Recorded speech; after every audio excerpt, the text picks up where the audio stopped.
A todos, vamos a comenzar el primer encuentro del Instituto de Derecho Deportivo del Colegio de Abogados de la ciudad de Rosario. Hoy nos acompaña la doctora Constanza Benítez. Constanza es abogada por la Universidad Nacional de Rosario, ha hecho el curso de posgrado internacional en Derecho Deportivo de la UBA y ha cursado en los 2 últimos años la especialización en Derecho del Deporte de la Facultad de Derecho de la Universidad Nacional de Rosario. Bueno, los invitamos, además, más allá de agradecerle a ustedes la presencia el día de hoy, quienes quieran sumarse al Instituto de Derecho Deportivo. La idea es hacer habitualmente una charla por mes. Pueden poner en contacto tanto con Enzo, que es el vicepresidente, con el doctor Lisandro Picasso Netri, o conmigo, son bienvenidos. Así que dejamos a Constanza, un hincha Racing presenta a una hincha independiente, toda Avellaneda, hasta acá. Ella va a hablar del tema de sanciones disciplinarias y fútbol profesional, el tema de cannabis y enfocado con las sanciones disciplinarias de Conmebol. Agradecerte, Constanza, y agradecerle a ustedes con el calor estar presente el día de hoy. Gracias. ¿Cómo?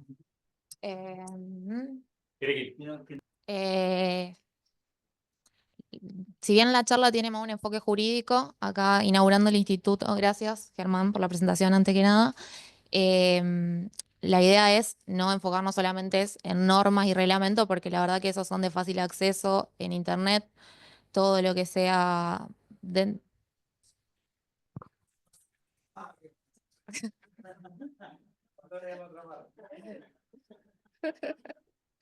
Agustín.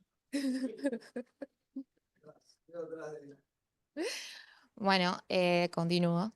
La idea es hacerlo un poco más ameno porque veo en el Zoom que hay gente que no es abogada, así que también para que sea menos para ellos y no cansar con normas. Em,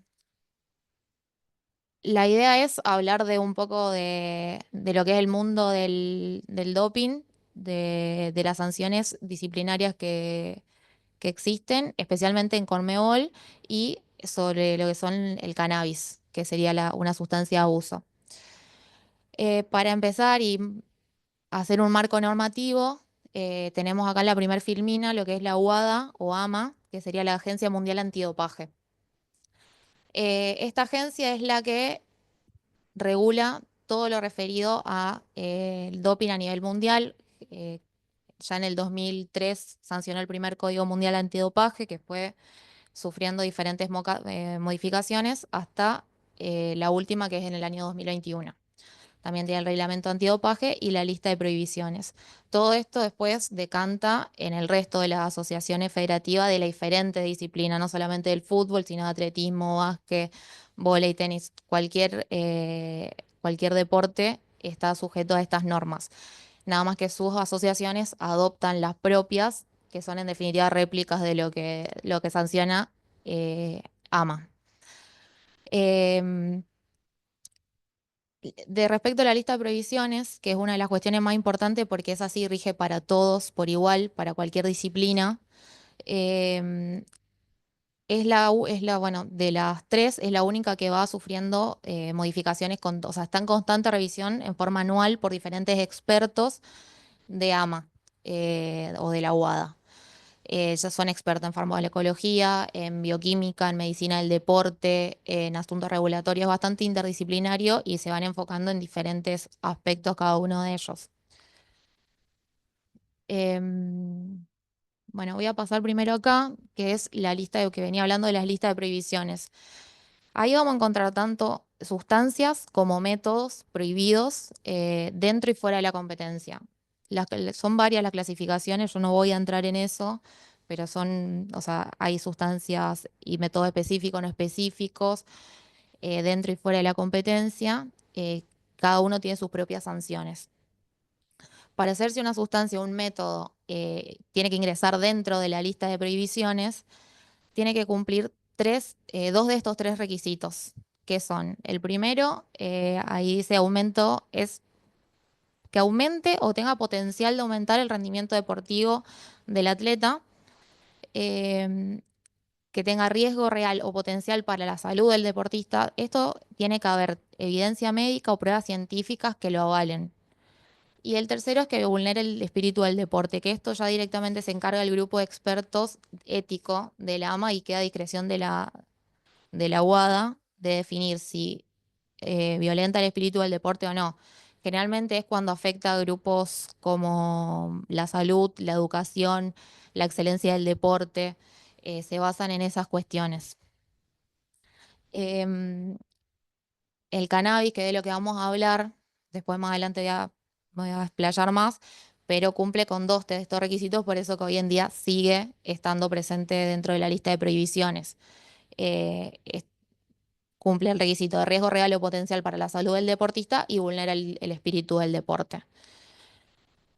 Em, bueno, en cuanto a los aspectos principales del proceso, lo voy a mencionar a grandes rasgos, no voy a entrar uno por uno porque estaríamos largo rato y sería cansador. Pero bueno, sí el proceso acá yo pongo que empieza con un RAA, que es un resultado analítico adverso, que es el informe del laboratorio que o sea, informa que una muestra tomada en un control de dopaje dio positivo respecto a una sustancia o método prohibido. La toma de muestras se puede realizar tanto en el marco de una competencia como fuera de la competencia. Hay controles doping sorpresas que caen a la casa de los jugadores o cualquier tipo de deportista, le toman la muestra y después informan. Esto se relaciona con lo que dije antes de que hay sustancias que están prohibidas incluso fuera de la competencia. Una vez que se le informa a la autoridad disciplinaria correspondiente que un deportista obtuvo un resultado analítico adverso, se le notifica a ese deportista y empieza lo que es el proceso disciplinario. Con esa notificación se le da la posibilidad al deportista de que presente un descargo y se le hace saber si quiere hacer uso del derecho de analizar la prueba B. Volviendo atrás, cuando te toman una muestra de dopaje, ya sea dentro o fuera de la competencia, toman dos muestras, la A y la B. Se analiza la A y la B queda en resguardo por si el deportista quiere hacer uso de este derecho para posteriormente em, evaluar si la muestra pudo haber tenido algún margen de error. En el descargo, el deportista lo que va a ser dar su versión de los hechos, ofrecer pruebas, decir si va a hacer uso o no de la muestra B y en el caso de cannabis puede pedir que se aplique un artículo específico del reglamento antidopaje que lo que hace es disminuir sustancialmente las sanciones. Algo importante de este aspecto es que todos los plazos del proceso disciplinarios son corridos, no son días hábiles. Entonces es algo a tener en cuenta una vez que uno recibe una notificación de nosotros, sobre todo acá en Argentina, y tenemos la mente en días hábiles y es algo importante a tener en cuenta. Em, Después de efectuado el descargo, existen audiencias, pueden haber audiencias preliminares, donde lo que se busca es escuchar al deportista en forma previa a emitir, por ejemplo, una suspensión provisional. Em, y después hay una audiencia final donde también o sea, se produce prueba. En cualquiera de las dos audiencias se puede producir pruebas y alegatos. Bueno, sobre la prueba me voy a explayar más adelante, en particular cuando hablemos de un caso de jurisprudencia específico, pero la prueba hay bastante amplitud, se puede probar, se puede presentar cualquier tipo de prueba documental, testimonial, informes médicos, pero siempre va a estar a cargo del deportista. Eso no es algo que te facilite la institución para hacer en general. Si querés testigo, tenés que encargarte vos de llevar a los testigos, un dictamen médico lo mismo, la prueba documental también acercarla. Y después, como todo proceso, finaliza con una decisión. Bueno, ya entrando a el tema del cannabis específicamente, em, las sustancias prohibidas están ubicadas en diferentes grupos. Todo lo que es cannabinoides está ubicado en el grupo 8. Em, En realidad, del cannabis lo que está prohibido es el THC, que sería el componente psicoactivo del cannabis, tanto en versiones naturales como sintéticas. Cualquier sustancia que contenga THC está prohibida dentro de la competición. Es decir, que por lógica el atleta lo podría consumir fuera de competición. En los informes de WADA te hacen la aclaración de eso en aquellos países donde es legal. Pero bueno, o sea, por más que no sea legal en tu país y te encuentren fuera de competición, no debería generarte un resultado analítico adverso. Es una sustancia específica y es una sustancia de uso o adictiva, que esto es la modificación que tuvo en 2021 y que es lo que hace que se reduzcan considerablemente las penas cuando es uso de THC. Y una excepción es el cannabidiol, el CBD, que por más que te lo encuentren dentro de competencia, no te va a generar un resultado analítico adverso. La cuestión de cuándo estamos en una competencia es importante eh, para aquellas sustancias que están prohibidas dentro de la competencia. Tanto WADA como el reglamento de Conmebol lo definen de manera muy similar. Eh, WADA lo hace de una manera más amplia, refiriéndose a competencia. En cambio, Conmebol habla específicamente de partidos, por una cuestión lógica de la institución.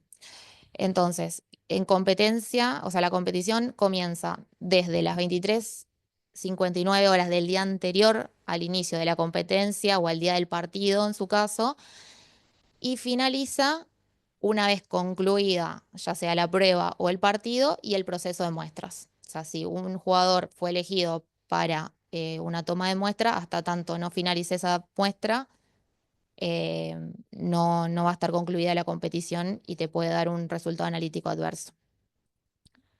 De abuso adictiva, tanto UADA como Conmebol también, con distintas palabras, pero es idéntica, casi idéntica la definición, son aquellas sustancias que con frecuencia se abusa de ellas en la sociedad fuera del ámbito del deporte.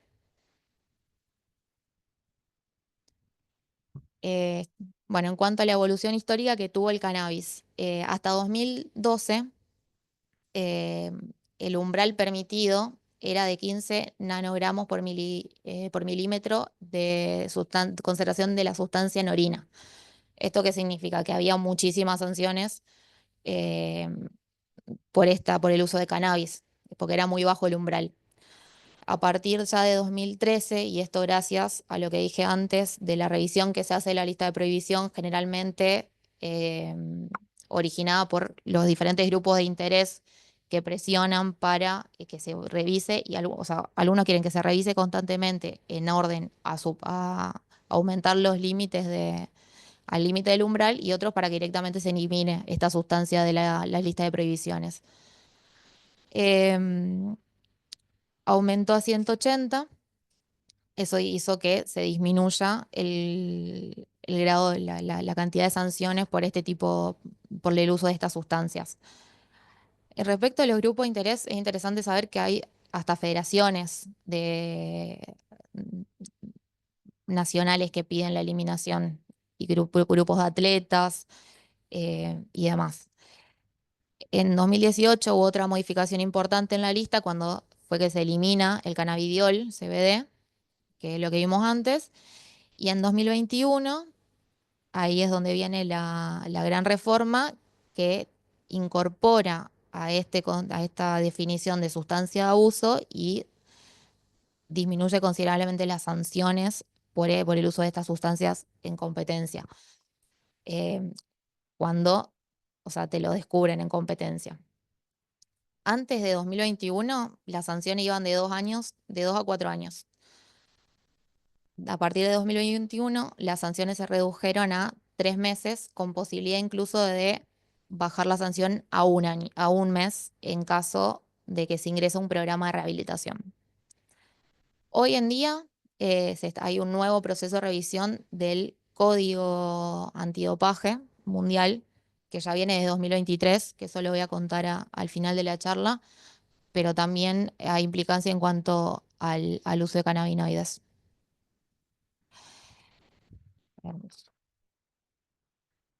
Bueno, ahora vamos a entrar directamente a un caso de jurisprudencia, que es una decisión pública, que se la puede encontrar ahí donde Marco dejó detallado boletín de AFA 6344.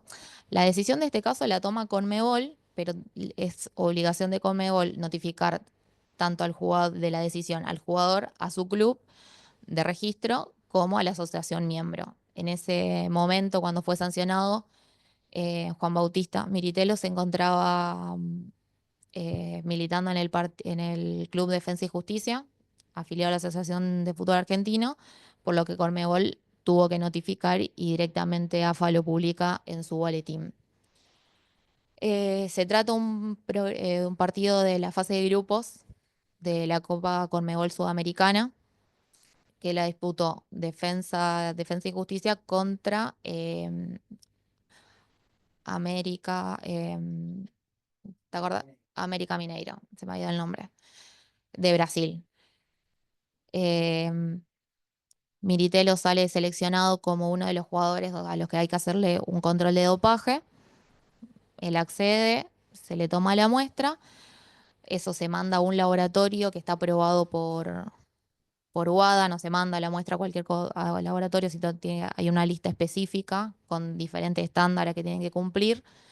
Y el 22 de junio informan el resultado analítico adverso diciendo que en la muestra tomada a Miritelo se encontró presente el carboxi THC en una concentración de 211 nanogramos por milímetro de concentración en orina. Eh, Como vemos, 211 supera el límite el umbral de 180 que está actualmente vigente, y por eso es que se informa el resultado analítico adverso. Otra de las cosas que tienen que tener presente al momento antes de notificar el resultado analítico adverso, es verificar que no exista una AUT. AUT significa autorización de uso terapéutico. En ciertos casos, los jugadores pueden hacer uso de sustancias que están prohibidas siempre y cuando la asociación miembro, o sea, la asociación antidopaje nacional a la que pertenecen, les otorgue esa autorización. Tiene que ser una necesidad clínica que no pueda ser salvada con otra, o sea, que no exista otro método alternativo que le permita no usar esa sustancia. Y además no tiene que influir en el rendimiento, sí, en el rendimiento deportivo del atleta o futbolista en este caso. Conmebol lo verificó, Miritelo no tenía una AUT vigente, porque además la AUT te la da la Asociación Antidopaje Nacional, pero hay que notificarla a la UADA para que tenga validez dentro de un plazo de 7 días. Si dentro de ese plazo de 7 días no se la notificas, eso directamente cae, como para tenerlo en cuenta. En este caso no existía, entonces directamente ya el 28 de junio se lo notifica al jugador del resultado analítico adverso con la concentración que ahí especifique de 211. Se le informa que se lo está imputando de haber infringido los artículos 6 y 7 del reglamento antidopaje de Conmebol, que hablan de la presencia, uso o intento de uso de una sustancia prohibida en competencia. Acá lo importante es que estos artículos hablan de una responsabilidad objetiva, es decir, el Conmebol, en este caso, que es la autoridad disciplinaria que interviene en el caso, no necesita probar que Militelo, el jugador, o sea, quiso usar la sustancia, o que hubo negligencia o culpa. Por el solo hecho de que la misma esté presente, ya se aplica la sanción. El jugador realizó su descargo, en este caso, renunció a la muestra B, porque incluso él en el descargo lo que hace es confesar, o sea, admite que sí, que fumó cigarrillo de marihuana. Em, Solicita bueno, da toda su versión de los hechos, principalmente cuenta cómo sucedió, explica que el consumo fue 3 días previo a la competencia, y solicita la aplicación del artículo 20.4. Este artículo es el del reglamento antidopaje Conmebol. El mismo artículo está en el Código Mundial Antidopaje con otra numeración. Acá entonces, lo que hace este artículo es permitir que cuando existe un resultado analítico adverso por el uso de una sustancia de abuso, si se demuestra que fue consumida fuera de la competencia y que no tuvo relación con su rendimiento deportivo, es cuando permite que la sanción baje a 3 meses. De lo contrario, se aplicaría las sanciones de 2 a 4 años general del reglamento. En el mismo momento ofreció prueba porque, o sea, la estrategia del caso fue presentar toda la prueba posible para acelerar en la mayor medida posible el proceso. Al ser tan chica la sanción que podría, o sea, la potencial sanción entre 1 y 3 meses, quería acelerar el proceso, tener una decisión, cumplir la sanción que le correspondía para después poder jugar, porque tal vez 3 meses para nosotros no es mucho, pero para un deportista profesional implica estar mucho tiempo fuera de competencia, porque no es solamente no competir oficialmente, sino que no puede entrenar con el resto de los jugadores, con el resto del equipo. Bueno, dice 11, pero bueno, el 7 de abril se realizó la audiencia preliminar y acá está, bueno, lo interesante del caso son las pruebas que presentó el jugador. Porque acá, como dije, tenía que él probar que el consumo fue fuera de competencia y que no tuvo implicancia en su rendimiento deportivo. Para ello, primero presentó como prueba documental un dictamen de un experto bioquímico. El bioquímico lo que hizo fue explicar si tenía coherencia o no la concentración de cannabis que le encontraron en la orina con que el consumo haya sido el día de la competencia o días antes. Lo que determinó el experto fue que ese grado, esa concentración no pudo nunca haber sido el día de la competencia, el día de la toma de muestra en realidad, sino que tendría que haber sido días antes. Y ahí explica que el THC, o sea, cuando uno consume THC, el pico máximo de concentración está entre los 20 y los 40 minutos y que después de eso empieza el cuerpo a despedirlos, a eliminarlo. La demora de eliminación entre 2 y 5 días generalmente, pero también puede darse el caso que demore 10 días el cuerpo en eliminar completamente la sustancia, ya sea por el metabolismo propio de la persona o porque se haya consumido una gran dosis o que sea un consumidor crónico de THC en este caso. Lo que determinó el experto fue que por la concentración que había y lo relatado por el jugador, lo más probable era que haya sido el consumo 2 o 3 días antes de la competencia. Otra cosa importante fue el informe de WADA sobre cannabis, que eso cuando hablé de la lista de prohibiciones omití decirlo. En 2021, cuando se incorporan las sustancias de abusos, la propia WADA, en virtud de las peticiones de estos grupos de interés que antes mencioné, de revisar si correspondía que el cannabis continúe o no dentro de la lista de prohibiciones, se realizó todo un informe con un grupo de expertos, también como los que mencioné antes, especialistas en farmacología, bioquímica, medicina del deporte, medicina clínica, medicina, o sea, bien interdisciplinario, y determinaron, por un lado, que sí, que seguía cumpliendo esos 2 criterios que mencioné al principio, pero que no había prueba contundente de que el cannabis, el THC, influya en el rendimiento deportivo, el rendimiento fisiológico del deportista.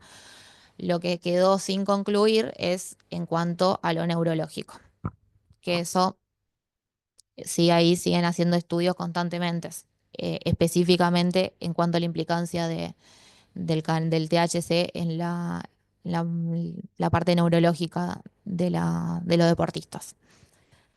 Entonces, en base a esos informes, ahí el jugador lo que hace es decir, bueno, no influyó en mi rendimiento deportivo. Y además hace una referencia a lo que fue el partido en sí, manifestando que cuando él ingresó a jugar, fue a los 90 minutos del partido, quedaban 6 minutos.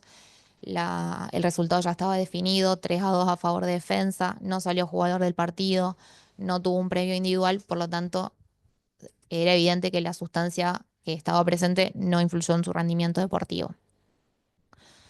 Después le quedaba la parte de probar que el consumo había sido fuera de la competencia.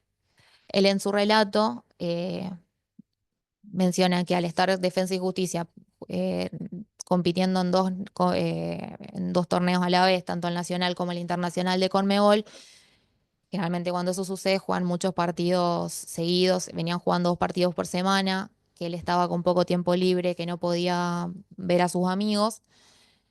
Entonces, el día 20 de mayo, que es cuando él fija como el día del consumo,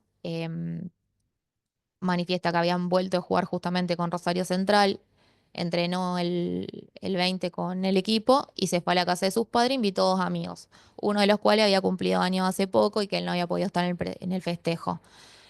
Em, Manifiesta que el cumpleañero, el que era la persona de la cual que era cumpleañera, fue el quien le otorgó los cigarrillos de marihuana, que es lo que ese mismo chico después declara en la audiencia. Al momento de la audiencia, tanto él como la tercera persona que se encontraba presente en el lugar declaran en forma coincidente que estuvieron los tres solos en la casa del papá, de los padres de Maritelo, que fumaron 2 o 3 cigarrillos de marihuana y que fue ese día, el 20 de mayo, previo a que incluso el jugador viaje a Brasil para la competencia. Después, otros 2 testigos importantes fueron el compañero de cuarto de Militelo en la contratación y el médico del plantel. Los dos también declararon en forma coincidente, diciendo que entrenaron el día 20 y el 21 de mayo, el 22 viajaron a Brasil, hicieron la rutina completa con el equipo, cenaron y a las 9 de la noche se fueron a acostar. Ahí lo que declara el compañero de cuarto es que no lo vio ingerir nada fuera de la dieta de todo el plantel y que estuvo todo el tiempo en la habitación.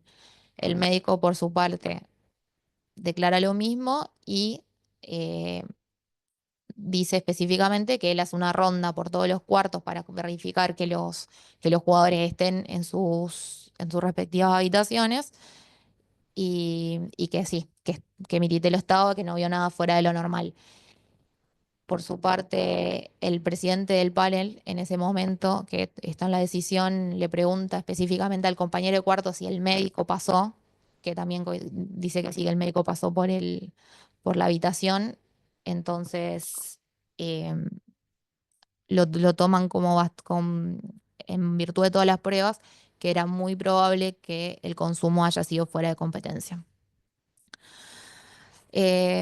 Bueno, en el descargo, y después lo repite también al momento de que declara, porque Milité lo declara en la audiencia, vuelve a reconocer que había fumado los cigarrillos de marihuana y habla de un sometimiento a un programa de rehabilitación. ¿Por qué?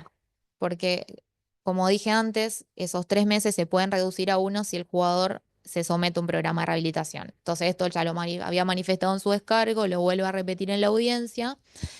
El problema era que Conmebol como institución no tiene programa de rehabilitación donde el jugador pueda asistir para que se le reduzca la sanción. Entonces, ahí viene por ahí la conducta proactiva del jugador y de sus abogados de buscar programas de rehabilitación y ofrecerlos.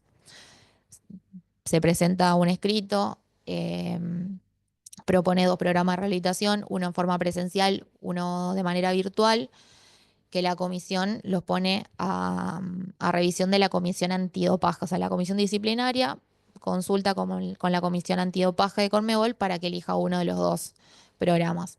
Eligen el presencial, Militelo ya lo estaba realizando y posterior a la audiencia también le notifican una suspensión provisional que es acatada por el jugador. Esto que significa que a partir de esa notificación el jugador no puede competir, no puede entrenar con el plantel, pero también lo que significa es que una vez tomada la decisión se va a en principio contar ese plazo por el que ya estuvo suspendido. Eh, Luego llega la etapa de los alegatos, hace referencia a toda la prueba que yo manifesté recién. Vuelve a decir que está asistiendo a ese programa de rehabilitación y solicita nuevamente que se le aplique, que se aplica el caso del artículo 20.4 a los fines de que se lo suspenda por 3 meses con reducción provisoria 1 hasta tanto acredite el cumplimiento del programa de rehabilitación. Y en definitiva, eso fue lo que decidió Conmebol y que luego lo notificó a AFA. Posteriormente, el jugador tuvo que acreditar que cumplió con el programa de rehabilitación y ahí quedó firme la suspensión de un mes. No, no tuvo que volver o sea, no tuvo que cumplir esos 2 meses adicionales porque efectivamente cumplió el programa de rehabilitación. Eh, en cuanto al caso de Militelo, con eso ya sería todo. Después, caso de jurisprudencia relativo al consumo de THC o de sustancias de abuso en sí, donde se haya aplicado el artículo 20.4 o el similar en otros reglamentos, hay varios. El de Pablo Guerrero no es el caso porque es anterior, pero viene a modo de anécdota. A Pablo Guerrero lo que pasó, a ver, algunos habrán visto el documental en Netflix, Contigo Capitán. A Pablo Guerrero lo suspende la comisión disciplinaria de FIFA por el plazo de un año. Él a él le encontraron clorhidrato de cocaína. Cuando en su defensa lo que dice es que había consumido sin querer un té de coca. O sea, como dije antes, la responsabilidad objetiva, por lo tanto, FIFA lo sanciona igual por un año. La comisión de apelación reduce la sanción a 6 meses. Eso después va al Tribunal Arbitral de Deporte, también por una apelación por parte de WADA, si no me equivoco, y ahí aumentan la pena a 14 meses. Esto es lo que el problema para Pablo Guerrero era que le prohibía ir al Mundial de Rusia 2018. Por eso agarra y presenta un recurso ante el Tribunal Federal Suizo, que ya sería el máximo tribunal donde uno puede llegar. eh, es muy, o sea, no puedes ir por cualquier cosa, son bastante específicas las cuestiones que se pueden someter a decisión del Tribunal Suizo, pero en definitiva lo que hace es bajar el Pablo Guerrero tenía una suspensión provisional, la retira. Pablo Guerrero puede jugar el Mundial, pero después se le confirma la sanción. Esto viene a modo de anécdota de lo que se va a hablar al final respecto de lo que es el té de coca específicamente. Después está el caso de Bastián Maya, que ese fue uno de los antecedentes jurisprudenciales que más sirvió para el caso de Militelo porque era muy, muy similar. Había sucedido en el año 2022. También después de una prueba de dopaje dio positivo en THC. El jugador también pudo demostrar que el consumo fue previo a la competencia, que no afectó su rendimiento deportivo y le dieron la sanción de 3 meses. El problema con Bastian fue que también el programa de rehabilitación era más largo también se sometió a un programa de rehabilitación, pero era más largo al mes de que se puede reducir la sanción. Entonces lo que le dijo el tribunal competente fue, bueno, tenés la sanción de un mes, pero me tenés que acreditar que terminaste el programa de rehabilitación. No lo terminó, no lo pudo acreditar, no lo terminó, entonces después la autoridad de aplicación le exigió que cumpla esos 2 meses que le quedaban. Y después, bueno, en FIBA, que es la Federación Internacional de Básquet, también hay varios casos de suspensión de 3 meses por la presencia de THC. Así que por eso también entiendo que es tanta la presión de los grupos de interés para que se lo elimine.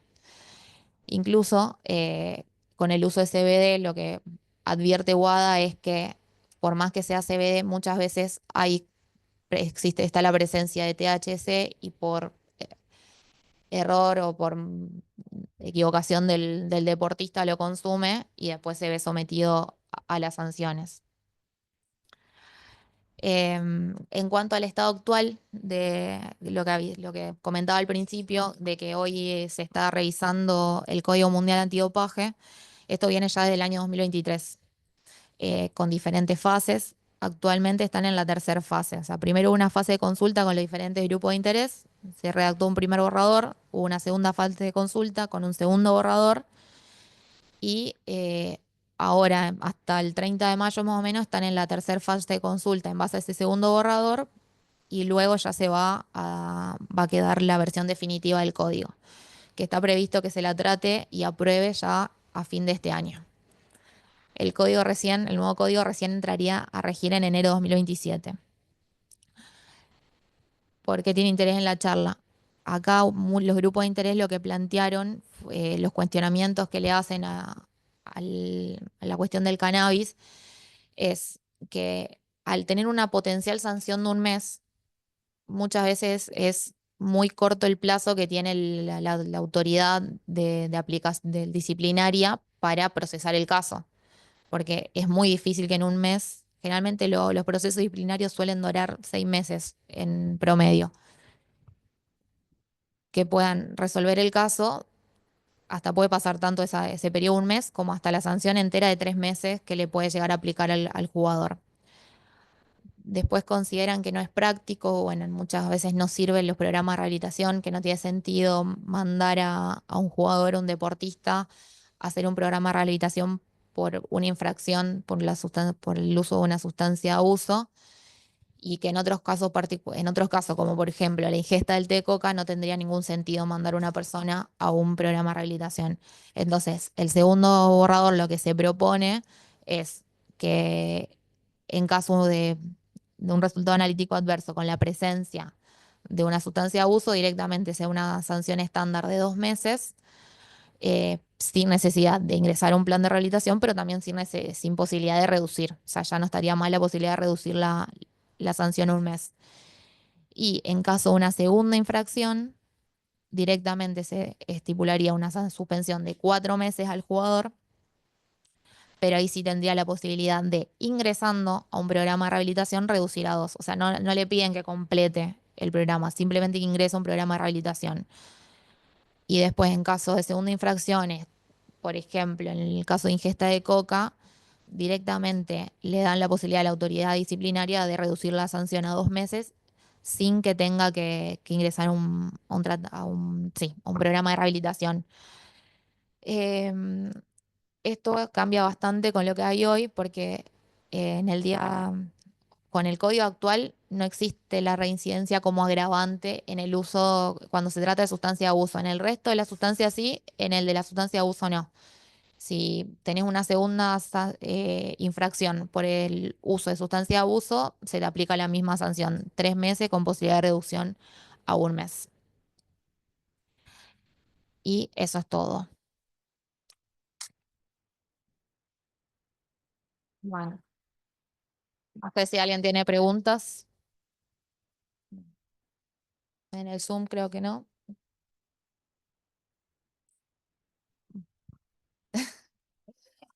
No, además de las sanciones, ¿hay alguna sanción económica para el jugador o para el club? No, ¿No? no.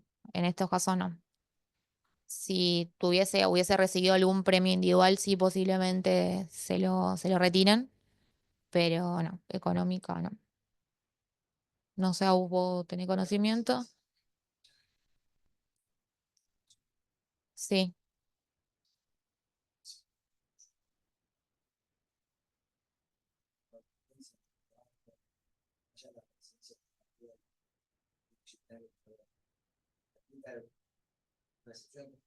Sí, sí, o sea, sí, se aplica la misma sanción. O sea, el artículo 20.4, 3 meses y uno, porque específicamente eh, excluye al artículo del reglamento donde habla de los agravantes. Sí, yo creo que viene toda colación. Sí, y debe venir toda colación de la problema, o sea, como que WADA reconoce la problemática social del consumo de sustancias de abuso, que por ahí no necesariamente marihuana, hay otras sustancias de abuso que también podrían estar presentes.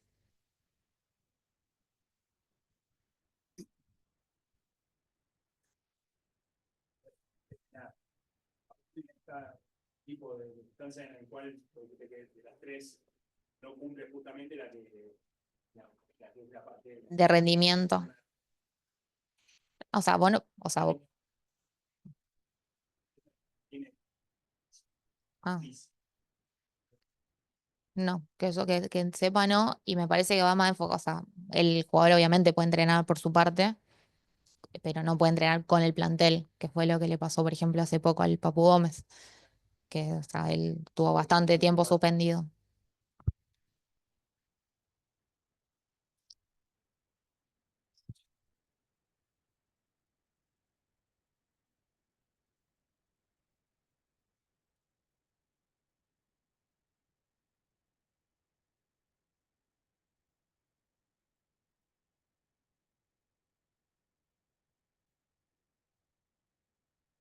Puede ser, sí.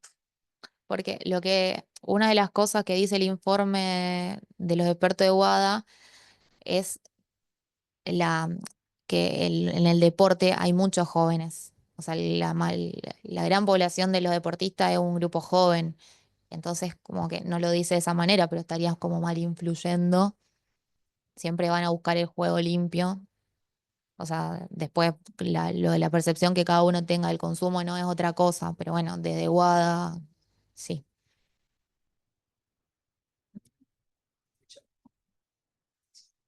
Sí, bueno, justamente Militelo estaba en el medio o a por abrirse una ventana de transferencia. Entonces, un mes, dentro de todo, te da margen a 3 meses, no sé, también. Bueno, o sea, comparado a los 2 años que era antes, bueno, pero por ahí el club si quiere el jugador, no. Bueno, pero diferente a los 2 años, 4 que había antes.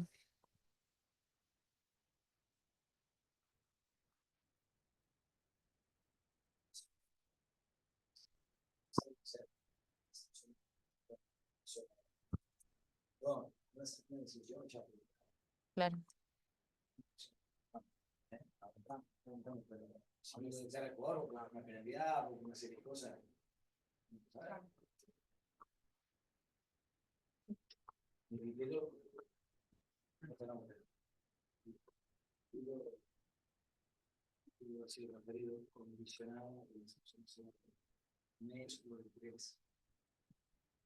claro. De Conmebol,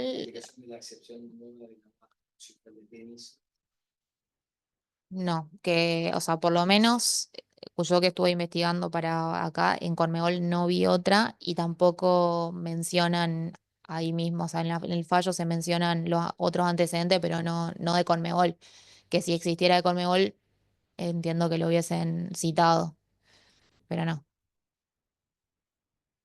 Así que, listo. Gracias a ustedes.